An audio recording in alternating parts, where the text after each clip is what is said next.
I found a notebook on a park bench. It wasn't mine, but when I read the first page, I realized it held a secret that could change someone's life forever. And I couldn't just leave it there. It was a quiet Sunday morning. The city was just waking up. Rain from the night before had left the streets shiny and reflective. I often walked in this park to clear my mind. Books, music, and my headphones were my escape.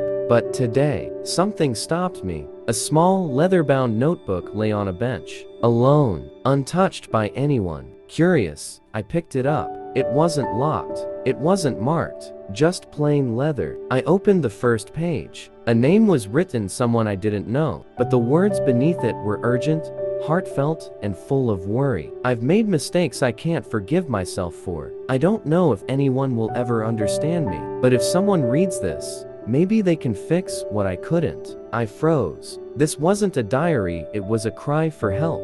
All day, I couldn't stop thinking about it. Who had written this? Where were they? And what had happened? The next morning, I returned to the park. The bench was empty. I walked slowly, notebook in hand, studying every page. Inside were sketches of streets, addresses, phone numbers, and cryptic notes. Every page was like a puzzle. Each clue seemed to whisper, "Find me, please." I followed the clues over the next week. Every day after work, I retraced the lines on the sketches, knocked on doors, asked people questions.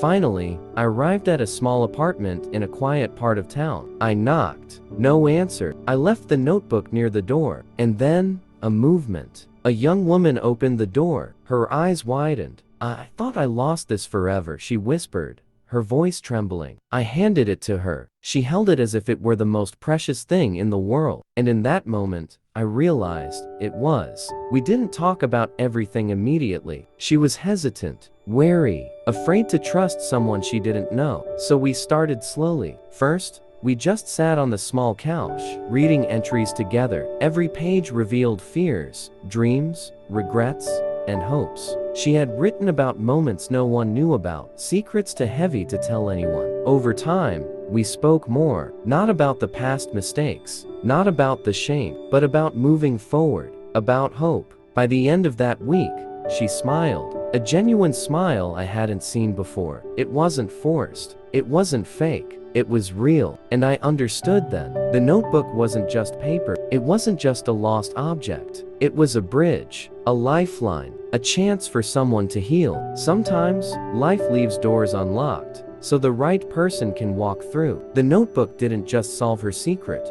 It reminded me, too, that even the smallest act, leaving a notebook on a bench, can change a life forever.